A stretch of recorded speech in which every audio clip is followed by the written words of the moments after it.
studios in New York City. This is Charlie Rose.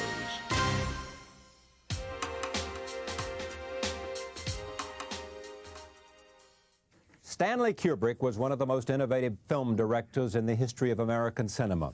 He made only 13 films, but they included some of the most influential works in film history: Spartacus, Dr. Strangelove, 2001: A Space Odyssey, A Clockwork Orange, and Full Metal Jacket. He died this past March at the age of 70, just days after screening his final film for the first time. That film is Eyes Wide Shut. It stars Tom Cruise and Nicole Kidman. It is his first project since 1987 and one of the most highly anticipated films of the year. Here is the trailer for the film.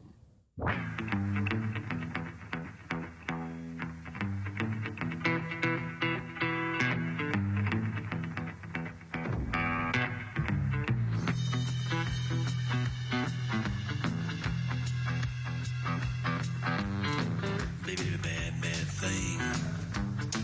Baby did a bad, bad thing. Baby did a bad, bad thing. Baby did a bad, bad thing. You ever loved someone so much you thought your little heart was gonna break in two? But I didn't think so. You ever try with all your heart and soul to get your lover back to you? I wanna hope so. You ever pray with all your heart and soul just to watch her walk away? Baby did a bad, bad thing. Baby did a bad, bad thing. Joining me tonight to talk about this film and the man behind it, Janet Maslin, film critic for the New York Times, David Denby, film critic for the New Yorker magazine, Richard Corliss, film critic for Time magazine, and James Meigs, editor-in-chief of Premiere magazine. I am pleased to have them all here. I begin with you. Tell me what you think of this film in any way that you would like to characterize it. I can't measure this the way I would normal films. It's not that it's great or not great or whatever. It's that I can't get it out of my head. It's a true Kubrick film, one way or the other. There was some danger, I think, we thought when he died at the point when he did, that maybe he hadn't had a chance to really finish this, no matter what they said. And it feels to me like a whole, fully conceived film of his, with all the strangeness that would suggest. I like it. You like it? Yeah, I do. What do you think are its strengths and its weaknesses? It's very subtle and hypnotic, and it just drags you into this dream. And you don't realize how powerful it is till after it's over. I mean, it's a Rorschach, I think, of a lot of things about relationships between men and women and honesty and dishonesty, and it's very full in a way. I find it fascinating, I really do. What it's about is men and women, honesty and dishonesty. Say what you think, Charlie. We know what you think. I know what you think. All right. What'd you think? Well, I think it's a great film. Great film. Yeah, I think it's a great film. But as you're watching it, I was like Janet. I mean, there's times when you're watching that you have trouble with some of the anachronisms, things that don't make pure film sense, and then as you leave, you find this is a film that you cannot get out of your head, and you want to go back and see it again. And I think that a lot of people are going to have that reaction, even though it's going to get a mixed response out there. So after the fact, whenever you saw it, how long ago did you see it? A few days ago. A few days ago. Well, what do you keep thinking about? Well, I'm intrigued by the notion of cruelty. Everybody's saying it's about intimacy and sexuality, but the movie's set in motion with an act of cruelty on the part of Nicole, the character Nicole Kidman plays, when she reveals to her husband this elaborate sexual fantasy she had about another man. That's an act of cruelty. It is. Not honesty, cruelty. It's both. But honesty, cruelty can masquerade as honesty. By being so complacent. He did provoke it, and there's this wonderful, settled, kind of, pampered existence that they have, and you sense that there's some boredom there, there's some anger there, and she decides to prick the balloon, and the rest of the movie is the result. I never knew, well, let's talk about that later, because we'll show some film to you, clips, and maybe it'll give a sense of the film more than you got from that trailer, which is artfully conceived and maybe done by him. I'm not sure. I think it was. David. Well, I would hope someday to write a more gracious epitaph for Stanley Kubrick, but at this point I can only say that the guy stages the most pompous orgy in the history of movies. I think, I'm sorry, more in sorrow than anger, I think it's a dud. I don't think it works at any level, really. I think it falls into some uneasy limbo between reality and fantasy, and the style just doesn't have the authority that he's had on earlier occasions that Tom Cruise is propelled out into the city after this confession from his wife, and you don't know what he wants. He's a kind of voyeur, not really a participant. The character isn't motivated much. He wanders around. He doesn't get involved. He pulls back. You don't know, I mean, who he is and what he wants out of it, and you don't care whether they get back together again or not, this couple. I mean, I don't think enough's been established about the two to make you care. In other words, he brooded over this material, Kubrick, for 20 years and lost the thing that would have held the audience to the movie. You're the person to ask about that. It's based on a novel By Arthur Schnitzler. by Arthur Schnitzler. All right, let me just be professor for 3 sentences. 1926. He sets it earlier. He wrote it in 26. He said it earlier, though. I think he knew exactly what he was doing. He said it around 1900, maybe even a little earlier than that, around the time of Freud's revolutionary work on dreams and desire, around the time that that women's eroticism is breaking out in Viennese painting, when a revelation of desire, such, he says, is really a shock. Moving that now 100 years up to now, to the present, that this confession, that you could main sort of springboard this whole movie from this little confession doesn't make sense to me when erotic fantasies are in every magazine on the newsstand. It just seems overwrought and undermotivated to me. This is what I would think if I were awake about this movie, but it's like saying about The Shining, why is that guy in that big room typing away? What's he doing with the axe? It doesn't seem normal. You're right. None of this makes sense in any rational way, but it has this tug to it. It's if you look at it, how it's constructed, I think it's just very persuasive and hypnotic. And I loved it, so there. I was very entertained by it. I think it's certainly the kind of film I would like to see more of. That is to say, erotic romances virtually disappeared from the screen, especially in America. We have to go to the Cannes Film Festival to see intelligent, dirty movies. Yeah. The closest Kubrick film to this, I would say, is Lolita. It's because this is about longing and flirtation and all that. Yeah. But Lolita's funny. I mean, Lolita has great actors in it. It doesn't have to be a comedy. I mean, it's much more like Barry Lyndon or it's like Full Barry Metal Lyndon, Jacket or one of those. It's more. It's just an exercise in this totally enveloping style. It's very stately. It's very deliberate. Every scene is deliberate, not just when moments are intentionally ambiguous, but when they're just dressing to go out. It's very deliberate. And I mean, I think that has more dead air. The orgy is deliberate. The orgy is, for the benefit of our viewers, yes. Elegantly hooded, cloaked, and masked men, and Viennese society. Well, except in the suburbs of New York, and Glen Cove, and elegantly naked women in this very posh mansion. You've just sold 1,000 millions of tickets. My wife said, my wife whispered to me, "This is like the back room at Bellagio."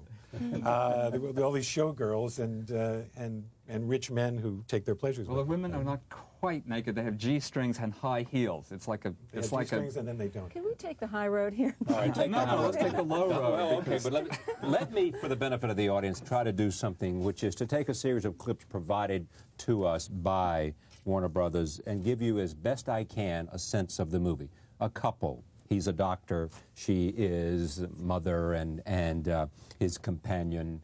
He is Tom Cruise. She is Nicole Kidman. They go to a party. Here's our first scene in which Cruise is, having been, in a sense, flirtatious with these two women who've come up to him after his wife is off dancing with another man. Here it is.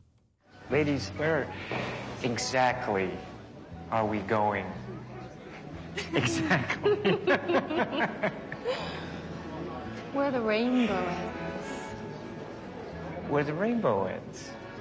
Don't you want to go where the rainbow ends? Well, now that depends where that is. Well, let's find out. After the party, they go home, and what happens is, on the bed there, a conversation about their relationship. Here it is. I'll tell you what I do know is you got a little stoned tonight, and you've been trying to pick a fight with me, and now you're trying to make me jealous. But you're not the jealous type, are you? No, I'm not. You've never been jealous about me, have you? No, I haven't. And why haven't you ever been jealous about me? Well, I don't know, Alice. Maybe because you're my wife. Maybe because you're the mother of my child. And I know you would never be unfaithful to me. You are very, very sure of yourself, aren't you? No. I'm sure of you. Here comes the critical point of the film in which she begins to tell him about a fantasy she has about another man. I first saw him that morning in the lobby. He was checking into the hotel, and he was following the bellboy with his luggage to the elevator. I was ready to give up everything. You, Helena, my whole future, everything.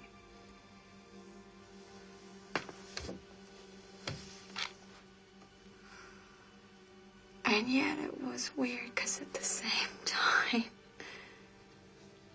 you were dearer to me than ever. And at that moment, my love for you was both tender and sad.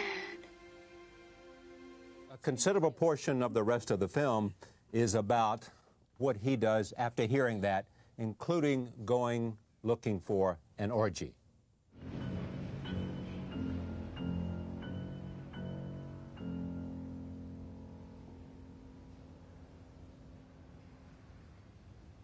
You will kindly remove your mask.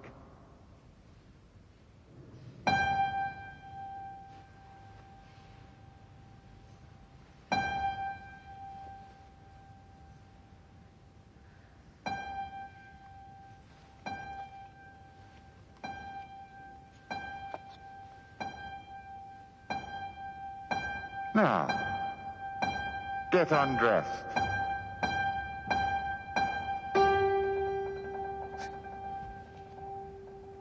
Get undressed? Remove your clothes. Please. Remove your clothes. Or would you like us to do it for you?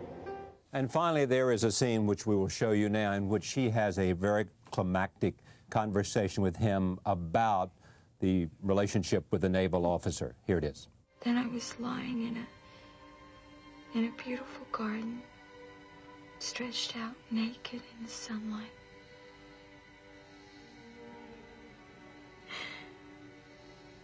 And a man walked out of the woods. He was the man from the hotel, the one I told you about. The naval officer. He stared at me.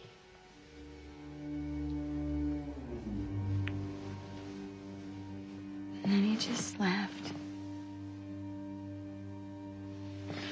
He just laughed at me.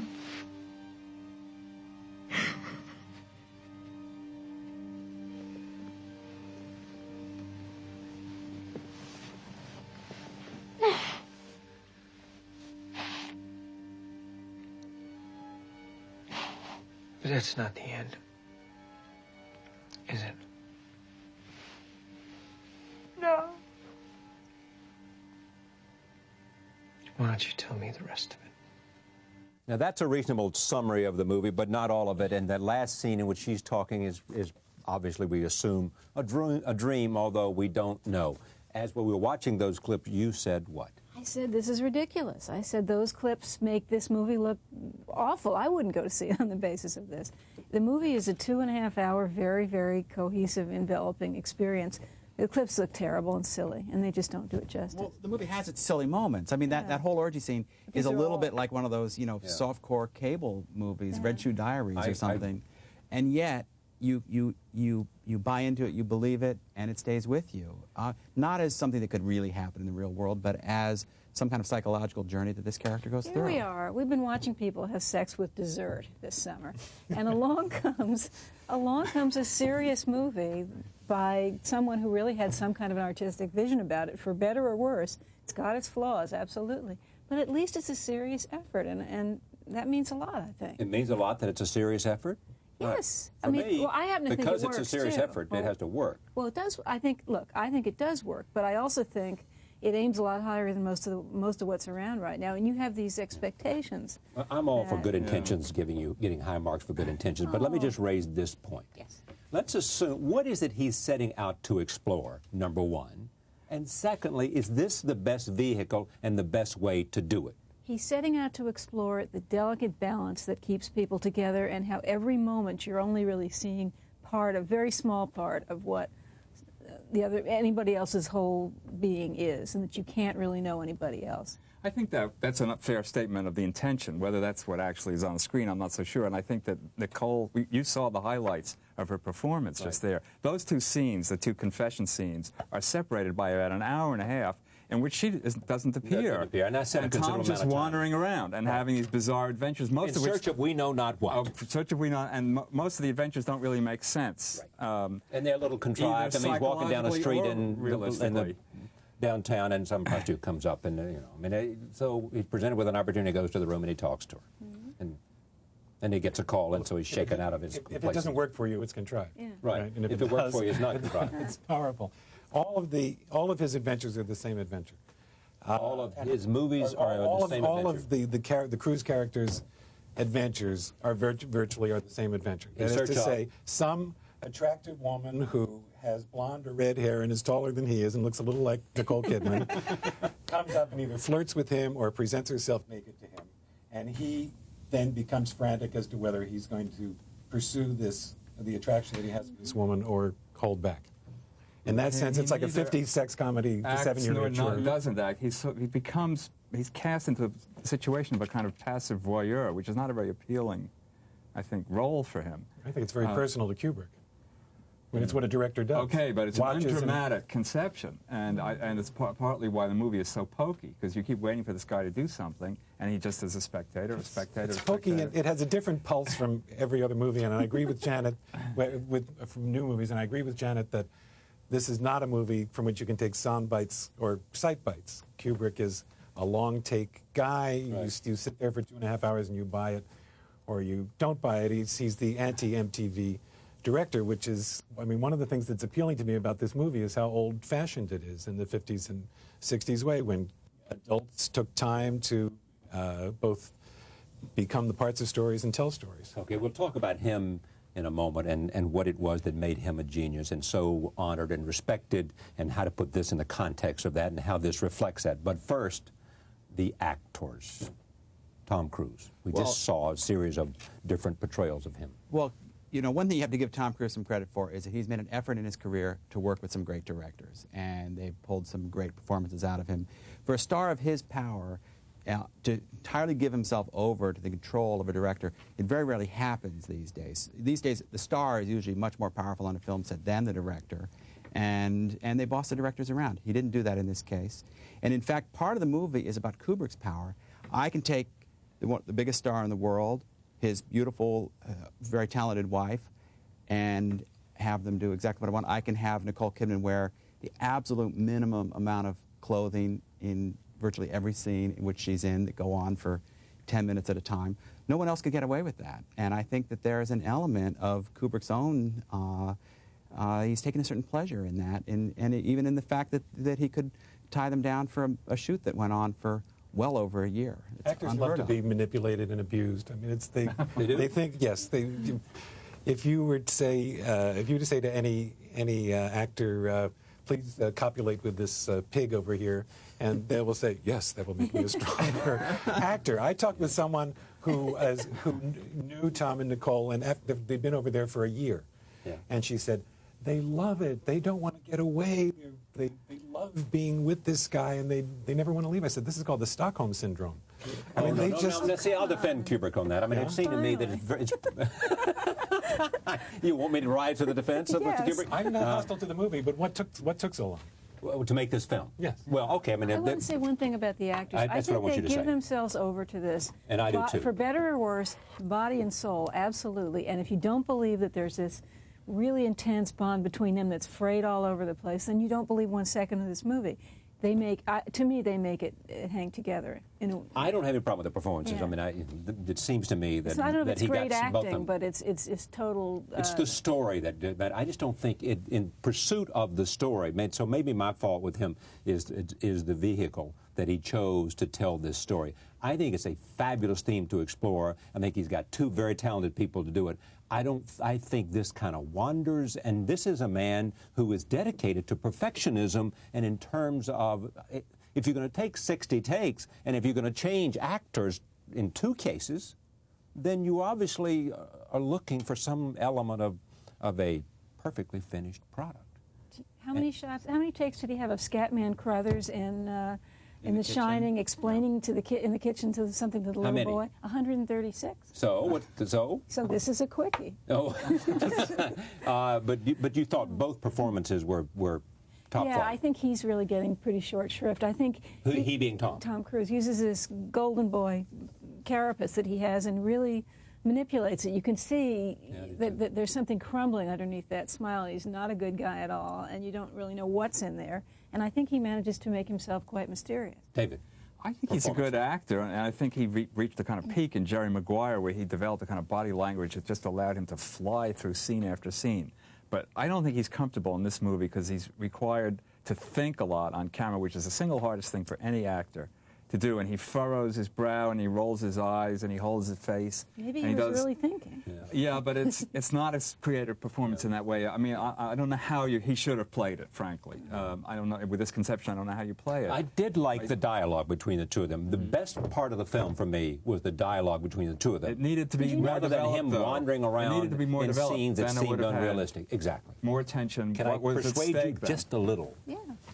That the best part of this film is the dialogue between the two characters. See, to me, that's where it had the most power, and therefore you could see in their expression in their faces, not some scene with a prostitute, not some orgy based on masks and a bunch of people we don't know anything about, but the powerful scene of a conversation that could have taken place between lots of couples who've been married 7 years about what is the nature of this relationship and how honest can we be, and here's what I think, and the fact that he, on learning this, you can see in those scenes the sense of what is going on here, you know. Absolutely. But then what happens afterwards, it becomes almost hallucinatory for him, and that's the way that's done. And that's where he lost me. Oh, No. okay. But the whole all right. movie is a tease. I mean, it's structured that way. As some of us said, you, I believe, said the trailer is better than the movie. did Well, say the that. trailer is a tease for a movie about teasing. Right. And Right, in right. fact, halfway through, you may think, oh, this is kind of like a Hitchcock movie. There's a bald man following him down the street, and he's getting into, he's a semi-innocent guy getting into all kinds of problems, and it's not quite even that, too. Yeah. Which is why, at the end, I was left with a little less than the sum of its parts. I think I could have done without any of the intrigue that's thrown in the I did last too. part. Thank you for at least one. Oh, come on. There are things wrong with it, of course. You could have done without the intrigue, which went nowhere, had nothing. And it takes this dream and drags it right down to earth. Because you're left with certainly does. You're left with certain questions about about the reality. Is this person the same as that person, and what really happened to that person? And they're kind of silly questions in a movie that is almost entirely unmoored from reality. I mean, you have to go with that. I think the style needed to be a good deal more hallucinatory for this to have worked as a dream. More off the wall. Yes, because it didn't seem to be one thing or the other. The realistic details don't add up. It doesn't look like New York.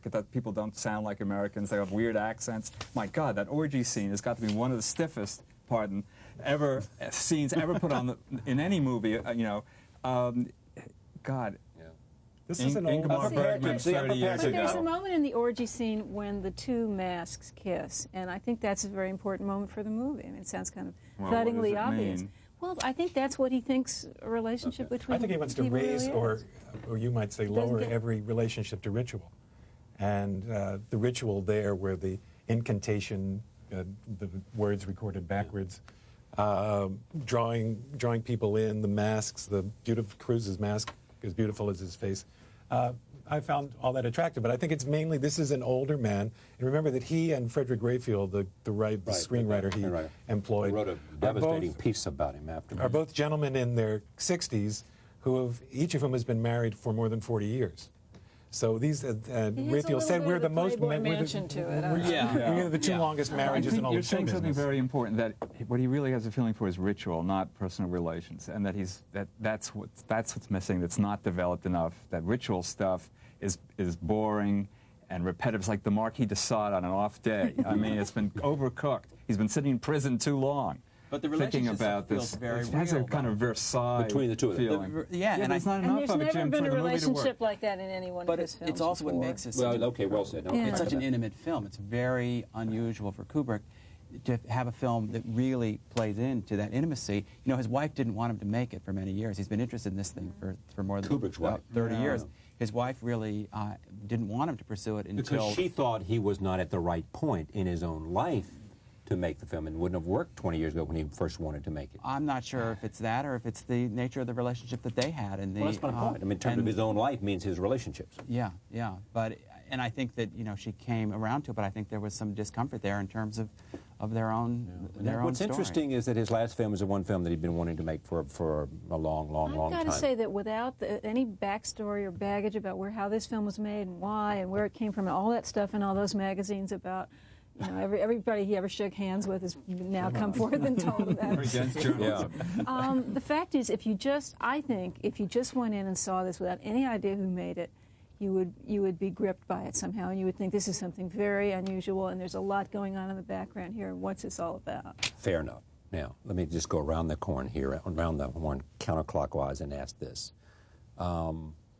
When you think of these films, Spartacus, Dr. Strangelove, 2001, A Clockwork Orange, Full Metal Jacket, and others, he started out as a photographer, then became a documentary filmmaker, and then became a feature filmmaker. Made a lot of films in the first 11 years, made about 7 films, and then over the next 20 years, made about 5 films. I mean, a very interesting guy. Chose to move to London in 1960, 61, stayed there for the rest of his life, was obsessive about secrecy, didn't think that the studios should or needed to know what he was doing, about the script, about every aspect of it. But this is somebody who has a body of work that anybody who loves film has to look at with huge admiration. What I want to continue with is, what is it about him that draws your admiration and your respect as a filmmaker? Just the depth with which he burrows in, maybe not always intelligibly even, but just the way he burrows into these subjects and somehow or other makes them stick to you. I think, I can't think of anybody else with a body of work that's that varied and that still sustains that same level of intensity and interest. Having said that, before I continue this, I want us to see this montage of some of the films of Stanley Kubrick, and then we'll come back to the rest of our group.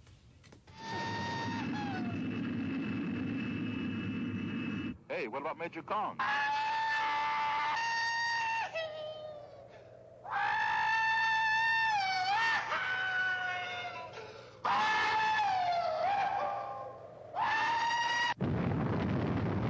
Voila! My yellow roses, my daughter. Darling, turn that down, please. I can offer you a comfortable home, a sunny garden, a congenial atmosphere, my cherry pies.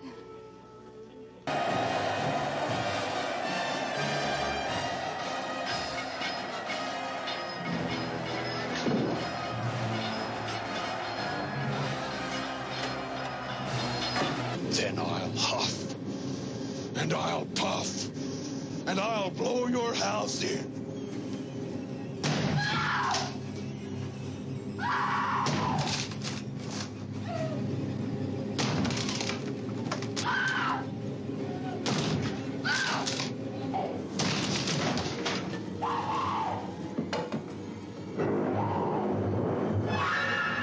Here's Johnny. Singing in the rain, just singing in the rain. What a glorious feeling. I'm happy again. Lord Bullingdon, cock your pistol and get ready to fire.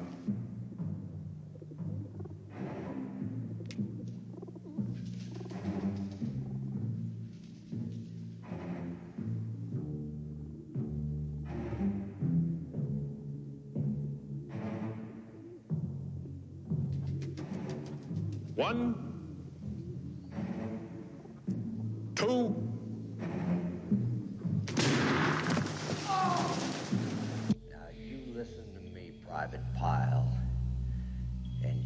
Listen good.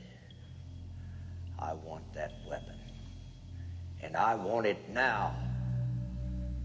You will place that rifle on the deck at your feet and step back away from it.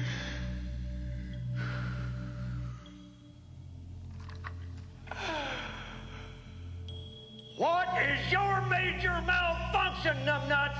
Didn't Mommy and Daddy show you enough attention when you were a child?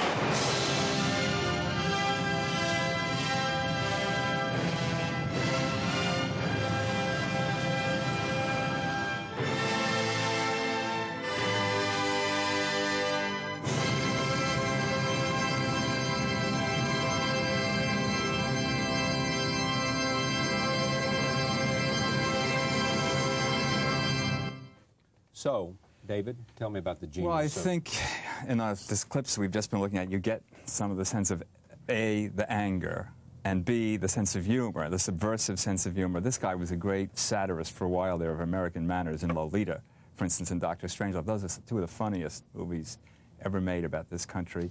And then the next part of him, the kind of visionary boldness and, you know, conceptual genius to find the right articulated visual style for each vision. I mean, no one else has quite conceived, as Jen said before, conceived movies as a whole enterprise quite as totally as Stanley Kubrick. It doesn't always work, but there's nothing he's ever made that isn't fascinating, even the ones that don't work, I think. I love the way that, as a filmmaker, he would take over these genres that were, in many ways, sort of discredited. I mean, 2001, the sci-fi movie was kind of a B-movie joke, and he took the science utterly seriously and really reinvented that form. You know, he the horror movie and The Shining, which he turned into this, gave an entire psychological depth that really hadn't been there before. And maybe this is his reimagining of the the softcore cable porn movie in a sense. Tito Brass. I'm really not entirely kidding here. It's in many ways, if you look at those clips, that's a very silly look. There's some very silly looking stuff in there. See, I think it's meant to be silly. I think that stuff is meant to be hellish. I think it's. I know I don't disagree, but I think that that what he does is he takes over these conventions and he uses them for an entirely different purpose than they've been used for before. He's got this great big brain. I imagined his dying because his brain finally expanded until it exploded. And what I like about it, just the opposite of what David said, I like how seriously he takes things. I mean, maybe including these cheesy genres. Looking at The Shining again, is that meant to be funny? He typically brings out performances and actors that are so large that they could be comic, and it wouldn't. And there's nothing funnier than people taking themselves seriously. And I wouldn't be surprised if there was some titters in the screening when Eyes Wide Shut is screened. But I love the idea of a filmmaker, and there's so few left in the English-speaking cinema who take themselves and their work seriously. Mm-hmm. And for that, I'll miss him. Yes. Fair enough. That's a great epitaph. I want to end on a note about Stanley Kubrick.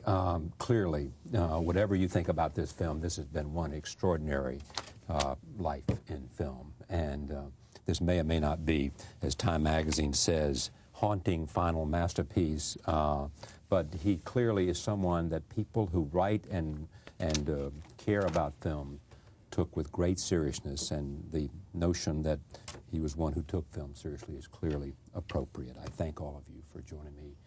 This film called Eyes Wide Shut, the final film by Stanley Kubrick, now at your theaters, starring Tom Cruise and Nicole Kidman. Back in a moment. Stay with us.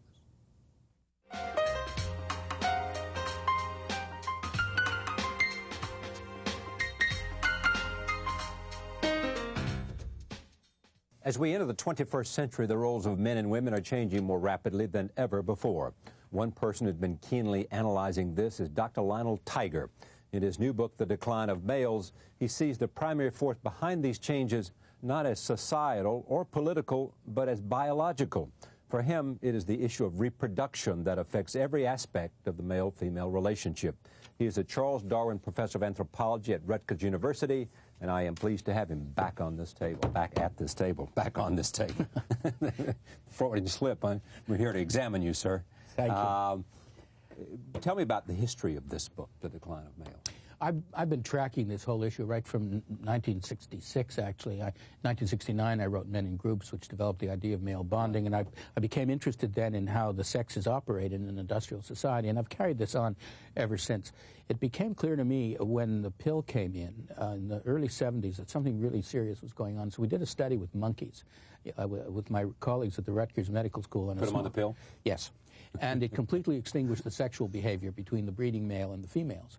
And this was a clue to me that extinguish the sexual behavior? The male would not copulate with them. He would go over and he still cared about them. Yeah. He would smell them, he'd sniff them, he'd poke them, and so on, but there was no buzz. And the consequence was that it was a pheromonal thing. We don't know for sure. But it seemed to me that this was really quite epic, given that the sexual relationship is the core of any species. As a result, I began looking at it in human terms, and it began to occur to me with our own species, and particularly in industrial societies, that there was a shift going on. For example, once the pill came in, and this is the core of my book, I think, once the pill came in, we got some remarkable and counterintuitive massive forces. The first was a huge spike in single motherhood, which is counterintuitive. The second was a huge increase in legal and illegal abortion. Pill comes in 63, Roe versus Wade, 73. An astonishingly rapid change in something that remains deeply controversial. And I think it was because we know from historical data that a lot of marriages occurred, 30 to 50%, maybe more in some conditions, with a pregnancy. Not a bad way of doing this system because the bits fit and people care about each other and they get married. After the pill, the male doesn't have what in biology we now call paternity certainty. And he wonders, is this mine? Whose is it? In any case, he has a way out. He can say, it's your fault, baby. And he walks. Well, how would he have before the pill paternity certainty? Because if you didn't use a condom, you knew that you had a real chance of getting pregnant. You are working with the Pentagon as a kind of consultant, right? In pursuit of what question or what solution? I'm working with a man named Andrew Marshall, who is the director of net assessment. And there was an article about him in the Washingtonian magazine, and Henry Kissinger said that Andy Marshall is the only person who can stop Washington with 2 sentences. He is a strategic thinker looking very long-term, convinced Jimmy Carter, when Carter was president. He's been through about 8 administrations, a political appointee, by the way. Nobody can let him go. He's now 77 or 78. He's worked with Kissinger, he's worked with Schlesinger, all of these people. Well, he convinced Carter to keep troops in Korea because this is not going to go away. It's going to really become important. In any event, his concern with what I do was to examine the non-rational or primordial features of human life. Because much of military thinking is either organizational, which is partly rational, or frankly intellectually rational, as economics is rational.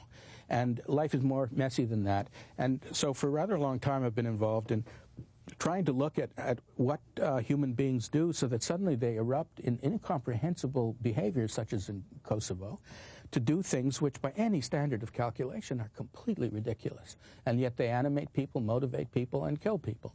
And this particular man happens to be interested in this sort of thing, and he's got a very unique position in the Pentagon, works for the secretary, part of the secretary's office.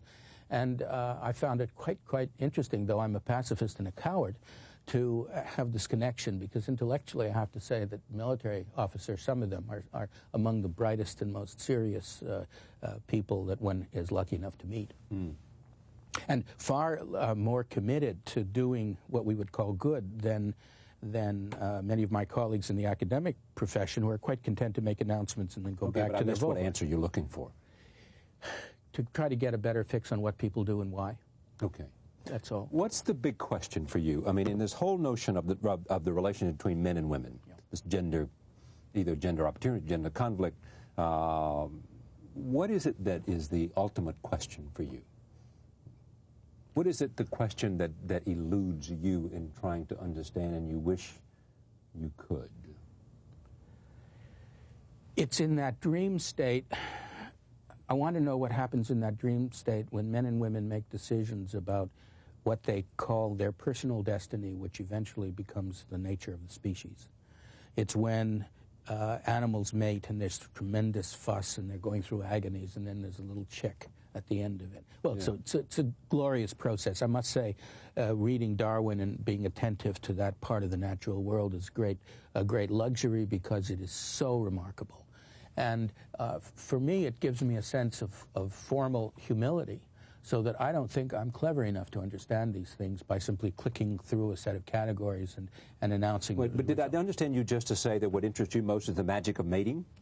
The magic of the process that is involved with that, the whole thing, territoriality, scent, vision. I'm really interested in human nature.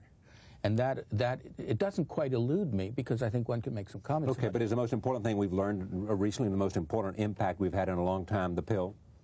I think it's probably the most important technology that we've had. That DNA will have an equally volatile effect, and we're just beginning to see the consequences. And give me an example of that. Well, for example, it is the state court in Pennsylvania in '98 ruled that a man who was the father of a child legally took a DNA test and was told that he wasn't the legal father, but he still had to pay child support.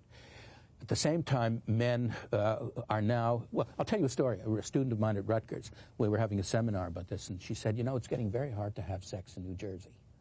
And I thought, well, this is a great line for a movie. So what do you mean, I asked. And the opening line of a book. Exactly. She said, well, because of the new welfare requirements, if a woman gets pregnant and wants a benefit, she has to nominate the father. And if the father is tested and is the father, he has a 21-year child support bill. In Israel, the Knesset had to introduce a bill to make it illegal for women to meet a guy in a bar and have sex with them, and then 9 months later send a bailiff with a swab to do a test. Now, you do what you can if you're in a situation where you want to reproduce or whatever you want to do. But I think that this is going to change, again, as fingerprinted changed police work. This is going to change the reproductive game. It also means, for example, there was... So you can be more sure and make people more responsible. Make them more responsible, coming and going. That is, responsible going into a relationship and responsible getting out of it. And I think that that's going to be very hard for people, because remember the comment I made about this being a kind of shadowy dream state. People go into sexual relations in a dream state, and they very often don't appreciate that this turns out to have hard and fast consequences. This book is called The Decline of Males. So what? I mean, males are in decline, so what? Who cares? You know, I've had a very interesting response from the mothers of boys. They got these young kids, and they really want to know what sort of world they're training them for. Do they want a macho guy who's going to throw beer cans around the house, or a sensitive feeling fellow with an earring who lives in Seattle? What are they going to do with their boys? And it's a non-trivial problem, and the school system is now beginning to become alert to this, because they realize that if half of their population is doing poorly, maybe there's something wrong with the system, not the population. It's really what's happened is the opposite of Lake Wobegon, where half of everyone in Lake Wobegon is below average, all the boys, I mean. Yeah. And I think we're beginning to realize that, and I predict that forgive me, I hate using those terms. Yeah. It's likely that over the next 10 years we're going to have to pay serious attention to boys.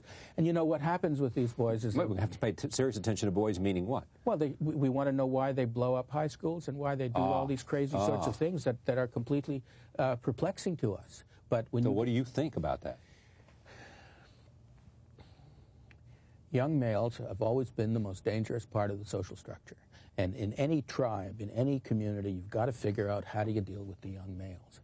And we, I think, at this point are not doing terribly well with it, because we're seeing, for example, the 55% of men who used to be in college are not now. We wonder, where are they? What are they doing? Right. If we look at the African American community, I have a little section dealing with that called The Canaries in the Mine, where we see that there's just sort of an absence of male presence, so that 70% of kids born in that community are to single mothers. I think 25% are in the criminal justice system between the ages of... Yes, something or something. And surely that's not satisfactory. And the statistics for the broader population, the people with lighter skin, are moving up rapidly in that direction. So I think that we're going to have to deal with this. In Europe, we're going to have to deal with unemployment among young men, and we see it with the skinheads in England and Germany. The French have a huge problem. They're cutting down the work week to try to provide some work. Now, is it only because of men? Is it primarily we are concerned about what's going on with young men because of the fact that they are confused about their role? Yes, because they really no longer have anything that they uniquely can do, which they used to somehow feel they could do. If you were a family man in the 40s or the 30s, and you had a lunch bucket, and you went off to work, and you came home. Right. You were somebody. Now you're regarded by some as a patriarch. There's been a whole generation of ideologues who mocked you for drinking beer and watching television, even though you were turning over all your resources and all your energy to your wife and children, which is what was going on.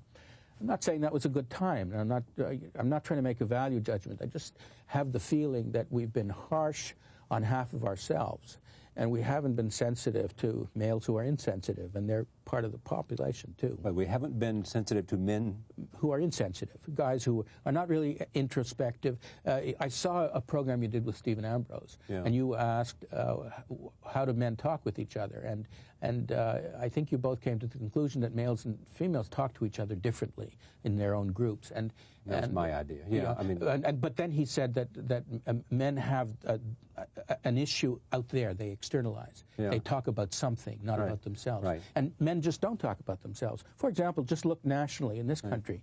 The National Organization for Women, American Association of University Women, all very successful organizations. There isn't a single male organization of comparable power. The Promise Keepers, which appeared promising in a certain thing, went bankrupt. Is that right? I didn't know. Yeah. Couldn't pay their rent. The only organization... It was all about men and their role and their future and trying to bring them back to a certain code. Right, didn't work. Now, there's still people doing it, but as an organization, it didn't have the national power. And there's no organization that speaks for men in this country. The only organization, and it's very alarming to many of us, that has a role for men, but it's based on misogyny, is the Farrakhan crowd. And they deliberately make a distinction between... So you look on that with approval? No, not at all. I just think that it suggests how... I don't mean Farrakhan, but I mean the idea of developing this sense of identity and resilience on the part of these young men. If I knew how to solve this problem, Charlie, I wouldn't be writing books about it. I'd be doing something about it, because it seems to me that we have to have some sense of the gravity of every individual life, the need of every individual human being, male and female, to get some sense of dignity. Maybe the big question we ought to be asking is, what in the world do we do? If we look at Colorado and we look at other places, we ought to be asking skinheads and violence and all of these other things that seems primarily to be male-driven, yes? Oh, almost exclusively. Then we ought to be asking ourselves, what in the world is happening to the world of young men? One of the things that they do is they pay tremendous attention to sports, to music that's as violent as Hades. They put metal in their bodies. They put Satan on their skin. Well, both men and women do that. Well, I know, but it's again male-driven. I think basically, it's not jewelry. It's violence, and is that what it is? I didn't realize that. Do you think it's about violence to your ear or to your lip or to your nose or to your navel or whatever? It gives me the creeps, but I think if you're prepared to puncture your body on some ground or another, you're doing a bit of violence to a kind of temple. But that's another matter. Somehow, these youngsters have turned to pornography. They've turned to sports.